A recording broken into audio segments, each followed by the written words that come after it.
2019-এর লোকসভা নির্বাচনে 18 জন সাংসদ পেয়েছিল এ রাজ্য থেকে বিজেপি, কিন্তু 2024-এ এসে সেই সংখ্যা কমে গিয়েছে আরও 6টি।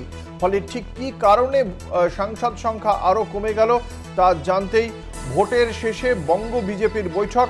আগামী শনিবার সল্টলেকের দপ্তরে ডাক পেলেন, সেই বৈঠকে ডাক পেয়েছেন প্রাক্তন সর্বভারতীয় সহসভাপতি এবং বঙ্গ বিজেপির প্রাক্তন সভাপতি দিলীপ ঘোষ।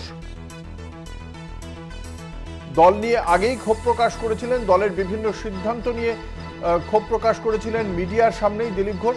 ফলে তারপরেও তাকে ভোটের শেষে বঙ্গ বিজেপির এই মূল্যায়ন বৈঠক বা পর্যালোচনা বৈঠকে তাকে তিনি যে ডাক পেয়েছেন সেই বিষয়টি গুরুত্বপূর্ণ বলেই মনে করছে বিজেপির অন্দরমহল। কথা বলবো, আমাদের সঙ্গে রয়েছেন আমাদের প্রতিনিধি দেবাশিস সেনগুপ্ত। এই ভোটের রেজাল্ট বেরোনোর পরেই আমরা দেখেছিলাম দিলীপ ঘোষ দলের বেশ কিছু সিদ্ধান্ত নিয়ে প্রকাশ্যেই মুখ খুলেছিলেন, তারপরেও বঙ্গ বিজেপির এই পর্যালোচনা বৈঠকে তিনি ডাক পেলেন। কি মনে করছে বিজেপির অন্দরমহল সূত্রে কি জানতে পারছো, ঠিক কি কারণে ডাক পেলেন ফের দিলীপ ঘোষ? অঙ্কুর, দুটো বিষয় পরিষ্কার। একটা হচ্ছে দিলীপ, একদিকে যেমন বিজেপির মধ্যে একটা দ্বন্দ্ব রয়েছে দলীয়, তার পাশাপাশি দিলীপ ঘোষকে আবার দায়িত্ব তার বাড়বে কিনা এ নিয়েও কিন্তু রীতিমতো জল্পনা রয়েছে। যদি পরিসংখ্যান বলে 2019 সালে লোকসভা নির্বাচনে দিলীপ ঘোষ তখন রাজ্য সভাপতি ছিল বিজেপির, সেই তার সময়কালেই কিন্তু বিজেপির আসন এখানে 18টি হয়েছিল। তার পরবর্তীকালে তিনি যেহেতু মেদিনীপুর কেন্দ্র থেকে সাংসদ হয়েছিলেন, বিজেপির নিয়ম অনুযায়ী তাকে কিন্তু সংসদ থেকে থাকলেও তাকে দলীয় রাজ্য সভাপতির পদ থেকে ছাড়তে হয়েছিল। এবং সেই জায়গায় দাঁড়িয়ে এই এবারে লোকসভা নির্বাচনে দল তাকে তার মেদিনীপুর কেন্দ্র, যেখান থেকে তিনি জয়ী হয়েছিলেন, সেখান থেকে না দিয়ে তাকে প্রার্থী করেছিল বর্ধমান দুর্গাপুর আসনে।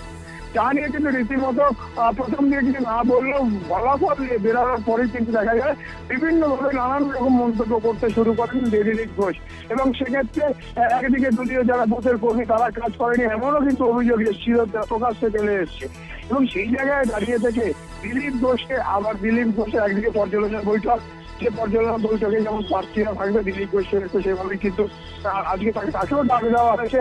এখন দেখার বিষয় যে তার গুরুত্ব বিজেপিতে বাড়বে কিনা, বা এমনটা হতে পারে যে তাকে দল সতর্ক করবে যেভাবে তিনি প্রকাশ্যে মন্তব্য করেছেন। দুটো বিষয় নিয়ে কিন্তু বিজেপির মধ্যে রীতিমতো আলোচনা চলছে।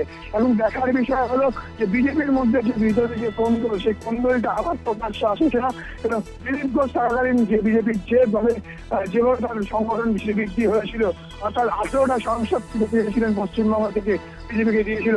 আর এবার প্রধানমন্ত্রী এসে নির্বাচনের আগে তিনি বলে গেছেন সবথেকে ভালো ফল হবে দেশের মধ্যে পশ্চিমবঙ্গে।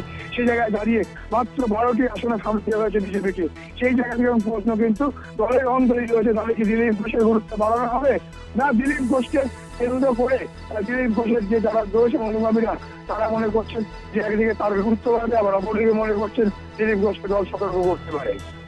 ধন্যবাদ। আমাদের সঙ্গে ছিলেন আমাদের প্রতিনিধি দেবাশিস সেনগুপ্ত।